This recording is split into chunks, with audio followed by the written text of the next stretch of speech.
Today, we're really plunging into a story that's, well, it's sparked a lot of debate. We're talking about multiple high-profile Nobel Peace Prize nominations. And they all feature one very prominent name, Donald Trump. Exactly.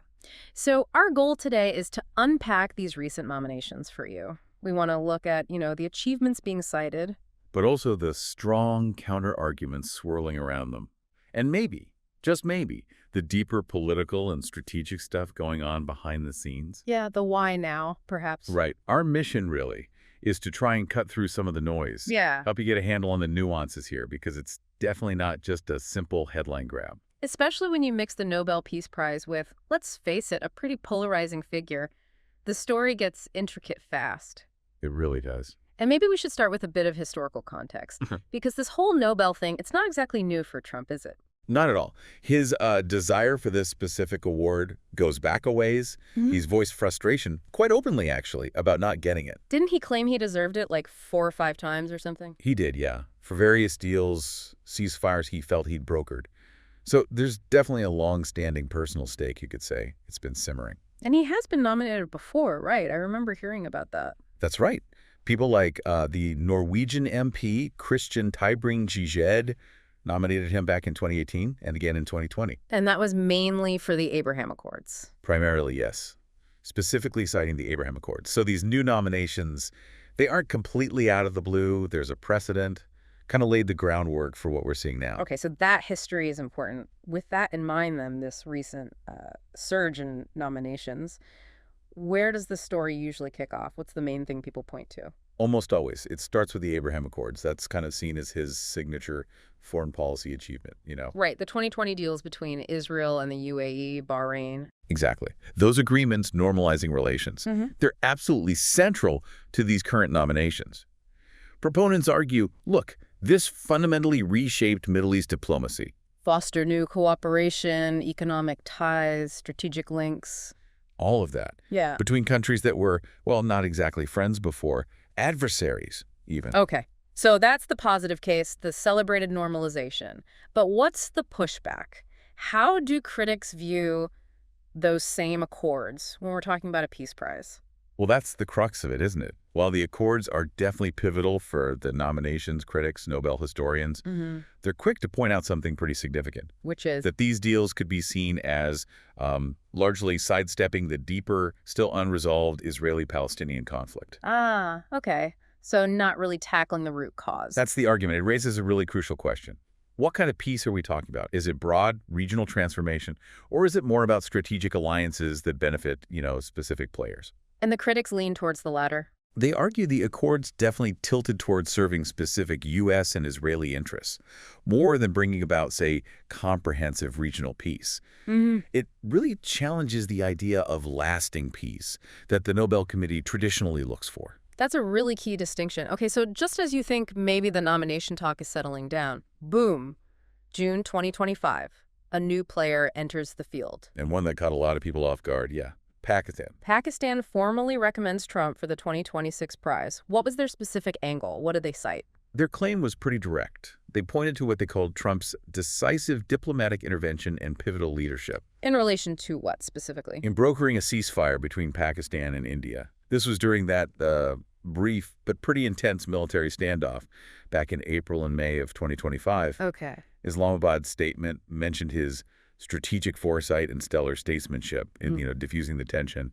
And interestingly, Pakistan's military leadership, Asim Munir, they actually endorsed it too. The military endorsed it? Yep. Highlighting Trump's supposed role in averting what they framed as a potential nuclear conflict. Wow. Averting nuclear conflict. That is a massive claim. Huge. But if that's the case, why is there such a strong counter-narrative? Because India, from what I understand, just flat out denies any U.S. involvement at all. That's exactly right. India insists the ceasefire happened purely through bilateral, military-to-military talks, no third party involved. So, Pakistan says Trump was pivotal, India says he wasn't involved at all. Precisely. And if India denies any U.S. role that emphatically, well, what does that do to the credibility of Pakistan's claim? Especially when the Nobel Committee looks for, demonstrable, verifiable impact. Right. It's hard to demonstrate something one side completely denies. This unilateral assertion, plus India's outright rejection, It doesn't just weaken the nomination's peace credentials, does it? It arguably highlights the strategic angle rather than a pure peace-building motive behind it. Okay, so let's talk about those potential strategic motives. Beyond just, diffusing conflict, are analysts seeing deeper geopolitical reasons for Pakistan's move? Oh, absolutely. The consensus among many analysts is that this is at least partly a strategic play by Pakistan. How so? What are they hoping to achieve?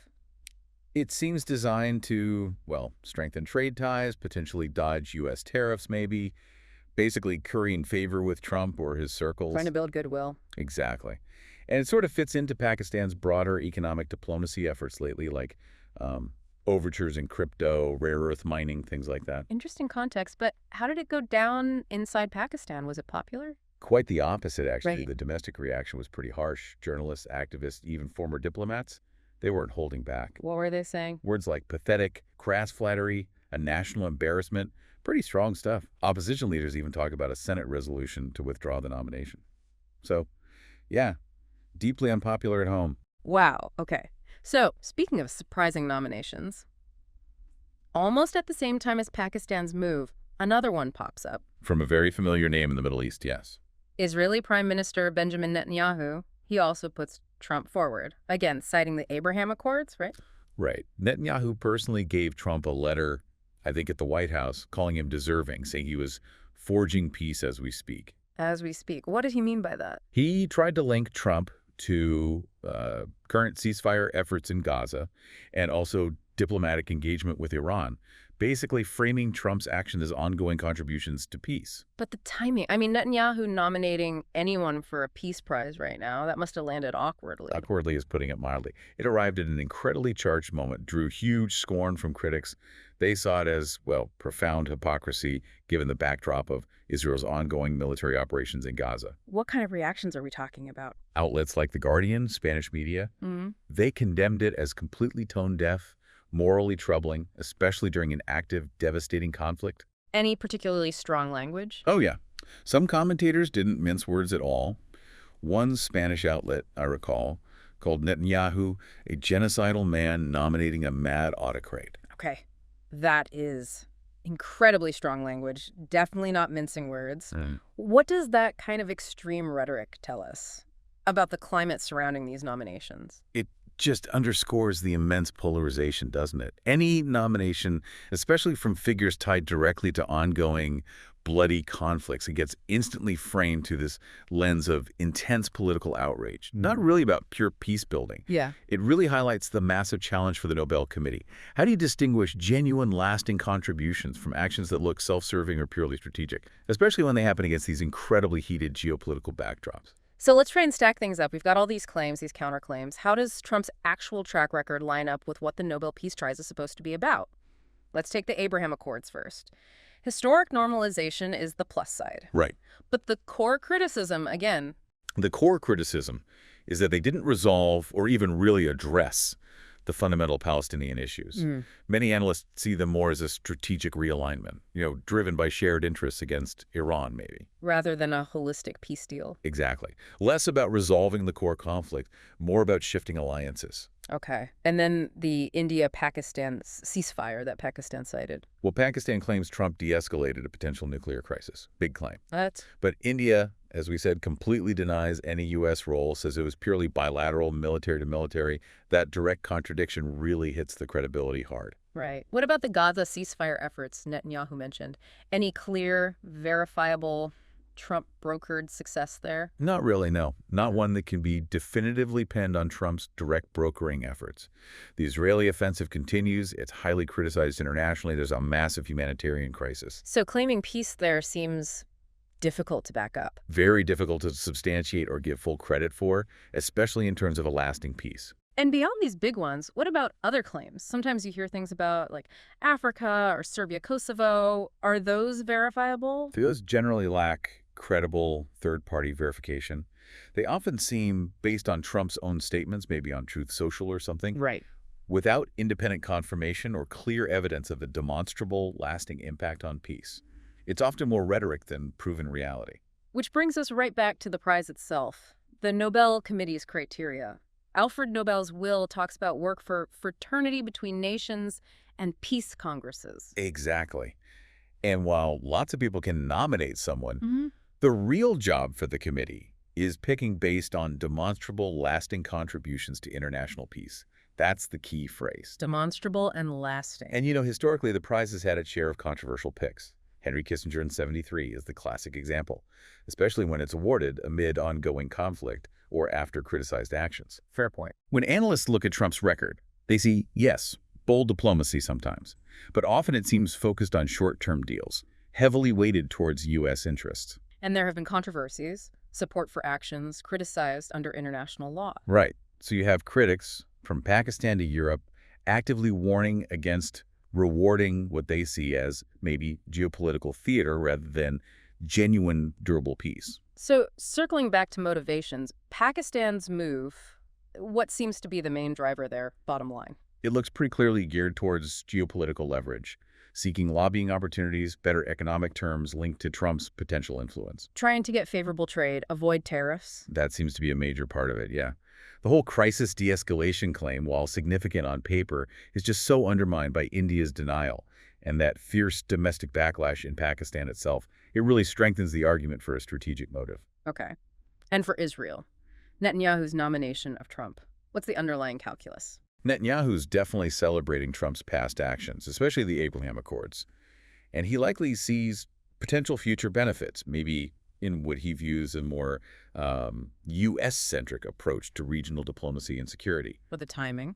The timing, right in the middle of the Gaza conflict, just massively increases the scrutiny. It raises huge moral questions, reputational risks for everyone involved. It really highlights political expediency over, say, universal acclaim for peacemaking. So all these nominations together from the Norwegian MP earlier, now Pakistan, Israel, does this signal some kind of growing momentum? Could he actually be a serious contender, maybe even a finalist for 2025 or 2026? Well, look, the cumulative nominations are certainly notable. You can't ignore them. But the Nobel Committee's actual process is famously secret. Right, no shortlists are public. Exactly. No schedule is public until the announcement. And Trump faces, let's be honest, some very stiff competition. There are always human rights activists, people working on disarmament, war survivors, whose work often aligns more closely with the traditional Nobel criteria. And there's historical skepticism. Definitely skepticism about awards that look too political or like tools. Many analysts remain doubtful, frankly. At the end of the day, any award would need proof of sustained, verifiable impact that truly serves peace building. It has to go way beyond just fleeting conflicts or diplomatic messaging. So as we sort of pull back from this deep dive, what really stands out is just how complex this whole picture is. It really is. You've got the Abraham Accords, celebrated by some, heavily criticized by others. You've got this alleged India-Pakistan ceasefire, where one side completely denies the whole story. Right. And then Netanyahu's nomination dropped right into the incredibly intense context of the Gaza conflict. It really hammers home how Trump's claims, his self-proclaimed achievements, they get both fierce support and really significant pushback.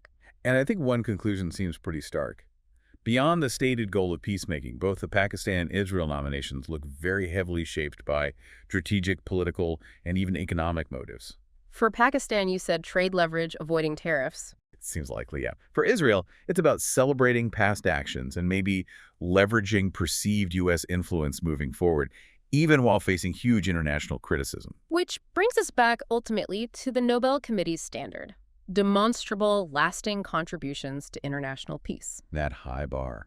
And Trump's record, while it includes some bold diplomatic moves, it's often seen as focusing on short-term negotiations, strongly prioritizing U.S. interests. Which fuels that widespread skepticism among analysts about whether these actions truly meet that standard.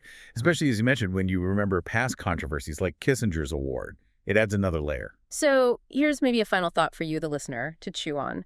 Given all this, the intense scrutiny, these completely conflicting stories, the clear political and economic drivers behind these high-profile nominations, what does this whole saga really tell us? What does it reveal about how we even define peace building today?